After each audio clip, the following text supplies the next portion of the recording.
दोस्तों नमस्कार, स्वागत है आप सभी का। एक बार फिर से चलिए जानते हैं राजस्थान की ताज़ा खबरों को। लेकिन उससे पहले अगर आपने अभी तक इस चैनल को सब्सक्राइब नहीं किया तो सब्सक्राइब कर लें, जिससे कि आपको राजस्थान की ताज़ा खबर रोजाना मिलती रहे।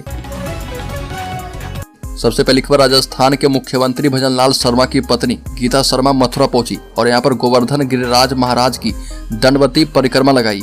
अन्य श्रद्धालुओं की भांति सड़क पर लेटकर परिक्रमा किया और इस दौरान वो जाम में भी फंस गई। गीता शर्मा ने पहले पुछरी के लोटा मंदिर में दर्शन पूजन किया और उसके बाद परिक्रमा शुरू की। पहले दिन 3 किलोमीटर की दंडवती परिक्रमा की और इस दौरान उनके साथ बेटे भी मौजूद थे। अगली खबर, राजस्थान में 1-2 दिन में मंत्रिमंडल का विस्तार किया जाएगा। जयपुर से बाहर के विधायकों को फोन किए गए। छत्तीसगढ़ मध्य प्रदेश के बाद अब राजस्थान में भी मंत्रिमंडल विस्तार होने वाला है।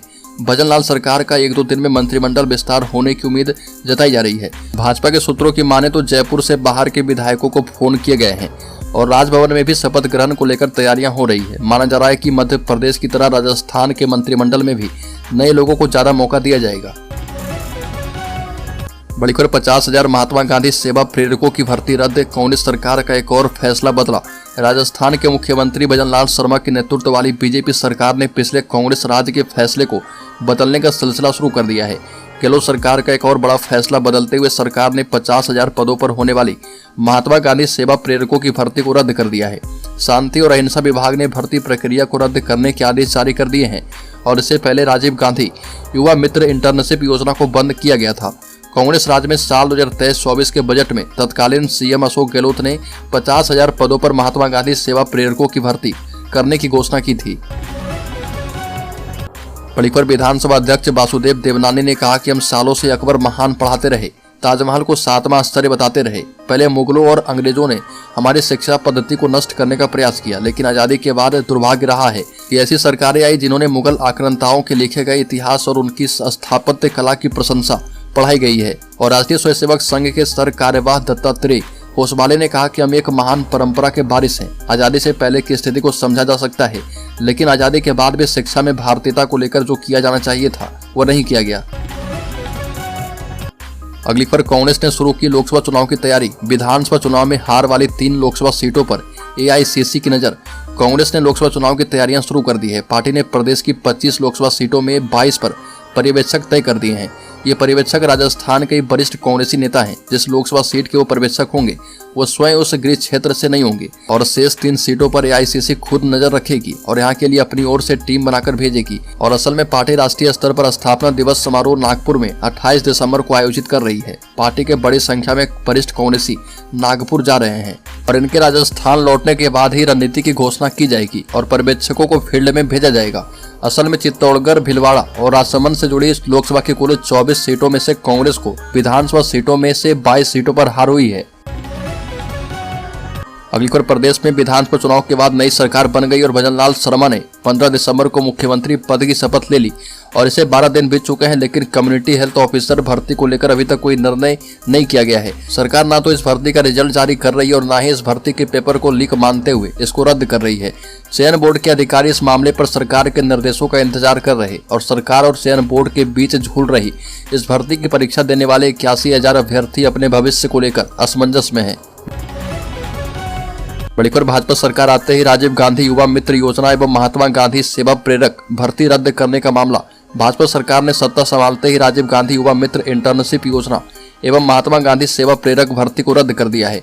अब 16 योजनाओं पर सवाल बाकी हैं। ये बंद होगी या फिर नाम बदलेगा। खास बात यह है कि विधानसभा चुनाव की आचार संहिता से पहले 1 से 15 सितंबर के बीच हर ग्राम पंचायत और वार्ड से एक व्यक्ति का चयन सेवा प्रेरक के रूप में करने और 6 सितंबर से युवा मित्र की भर्ती शुरू की गई थी और 13 सितंबर को सेवा प्रेरकों की भर्ती में पारदर्शिता को लेकर सवाल उठे थे और इसमें कहा गया था कि भर्ती में कुल 5 लोगों को इंटरव्यू लेने के लिए शामिल किया गया और इसमें 2 सरकारी अफसर यानी उपखंड अधिकारी एवं विकास अधिकारी थे, जबकि 3 कांग्रेस के अधिकारी थे।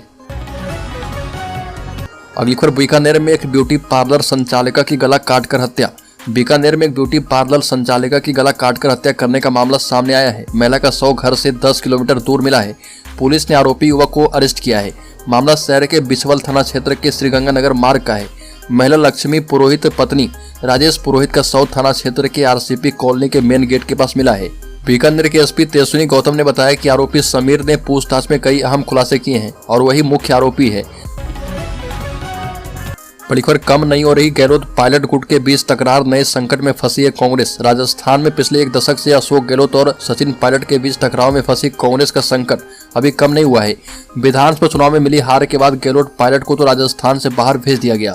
बावजूद दोनों गुटों में वर्चस्व की होड़ इतनी है कि पार्टी नतीजों के बाद अब तक विपक्ष का नेता तय नहीं कर पाई है। जबकि विधानसभा का एक सत्र पूरा हो चुका है। जनवरी 2024 में फिर से विधानसभा का सत्र शुरू होने वाला है। हालांकि कांग्रेस के प्रदेश अध्यक्ष गोविंद सिंह डोटासरा ने कहा कि नए सत्र के शुरू होने तक पार्टी विपक्ष का नेता चुन लेगी। और राजस्थान में 5 दिसंबर को चुनावी नतीजे आए हैं और बीजेपी ने सत्ता की कमान संभाल ली है। अगली खबर, कांग्रेस विधायक रोहित बोहरा का भाजपा सरकार पर हमला, कहा कि किसान रोजगार विरोधी है भजनलाल की सरकार। राजखेड़ा विधानसभा के विधायक रोहित बोहरा एवं धौलपुर विधानसभा क्षेत्र की कांग्रेसी विधायक शोभा रानी कुशवाहा ने प्रेस वार्ता करके भाजपा की भजनलाल सरकार पर तीखा हमला किया और बीजेपी सरकार को किसान विरोधी बताते हुए 5000 पंचायत सहायकों को नौकरी से निकालने का बड़ा आरोप लगाया। कांग्रेसी विधायक रोहित बोहरा ने कहा कि किसानों को बिजली की समस्या से निजात दिलाने के लिए अंबिका एवं मनिया में सब स्टेशन बनाने का प्रपोजल रखा गया था और वित्तीय स्वीकृति जारी कर कार्यकारी एजेंसी ने काम को भी शुरू कर दिया, लेकिन फिर से इसे रोकने की कोशिश की जा रही है। बड़ी खबर, भरतपुर धौलपुर के जाटों को केंद्र में ओबीसी आरक्षण की मांग, 7 जनवरी को हुंकार सभा में जुटेंगे लाखों लोग। राजस्थान के भरतपुर और धौलपुर जिले के जाट समाज को केंद्र में ओबीसी आरक्षण की मांग को लेकर जाट समाज में आंदोलन की सुगबुगाहट तेज है और संघर्ष समिति द्वारा बैठक में लिए गए निर्णय के मुताबिक 7 जनवरी को डिंग जिले के धनुधर में जाट समाज द्वारा हुंकार महासभा का आयोजन किया जा रहा और हुंकार महासभा में अन्य राज्य की जाट सरदारी को भी निमंत्रण देकर बुलाया जा रहा। हुंकार महासभा में जाट सरदारी आंदोलन की घोषणा करेगी। अगली खबर, राजस्थान में कांग्रेस की इस योजना का हुआ सफाया, तिरमिला चुके हैं अशोक गहलोत ने ट्विटर पर लिखा पोस्ट। पूर्व मुख्यमंत्री अशोक गहलोत ने कहा कि ओपीएस को लेकर पोस्ट करते हुए लिखा कि प्रधानमंत्री मोदी ने राजस्थान में चुनाव प्रचार के दौरान कहा था कि बीजेपी सरकार बनने पर प्रदेश में कांग्रेस सरकार की किसी योजना को बंद नहीं किया जाएगा। लेकिन गत दिनों में राज्य सरकार के द्वारा लिए गए फैसलों से राज्य के सरकारी कर्मचारी के मन में ओल्ड पेंशन स्कीम को लेकर आशंकाएं पैदा हो गई है। अगली खबर, राजस्थान में भाजपा की सरकार आने के बाद मुख्यमंत्री भजनलाल शर्मा गहलोत सरकार के एक फैसले को बदलती जा रही है और पिछली सरकार में कांग्रेस की तरफ से जिन 50,000 पदों पर महात्मा गांधी सेवा प्रेरकों की भर्ती होने वाली थी उसे शांति और अहिंसा विभाग ने रद्द करने का आदेश जारी कर दिया है। जानकारी के लिए आपको बता दें कि कांग्रेस की सरकार ने 2023-24 के बजट में 50,000 पदों पर महात्मा गांधी सेवा प्रेरकों की भर्ती करने की घोषणा की थी, जिसके आधार पर शांति और अहिंसा विभाग ने 13 अगस्त 2023 को संविदा आधार पर 1 साल के लिए भर्ती करने के लिए विज्ञप्ति जारी की थी, जिसमें प्रेरकों को हर 1 महीने में 4500 रुपये तक स्टाइपेंड दिया जाना था। बड़ी खबर, RYMP बंद करने के बाद अब इंदिरा रसोई योजना पर भजनलाल शर्मा सरकार की नजर।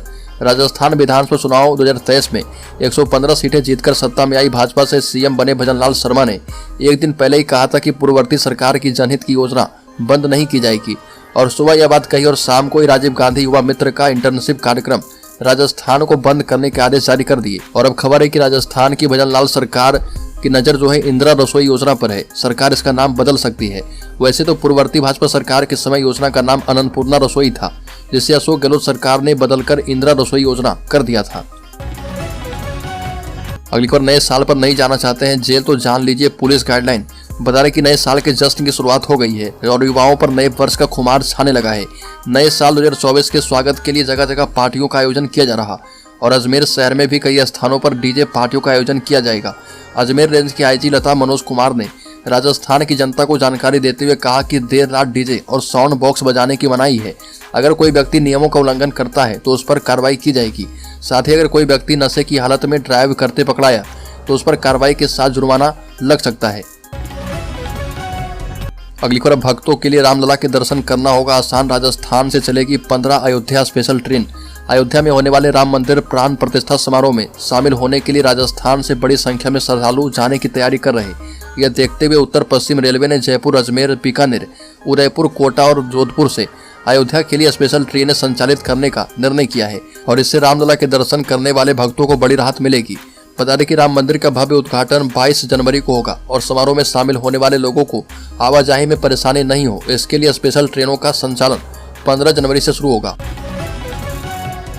अगली खबर राजस्थान के चूरू जिले के सरदार शहर उपखंड क्षेत्र के रातूसर गांव में बिजली के तार चोरी करने के शक में आधा दर्जन से ज्यादा लोगों ने दो दलित युवक के साथ बर्बरतापूर्वक मारपीट की और घटना की सूचना मिलते ही भानीपुरा पुलिस मौके पर पहुंची और दोनों घायलों को राजकीय अस्पताल में भर्ती करवाया गया और जहां पर देर शाम 26 वर्षीय कन्हैयालाल मेघवाल की मौत हो गई और दूसरे युवक गंगाराम मेघवाल का राजकीय अस्पताल में उपचार जारी है।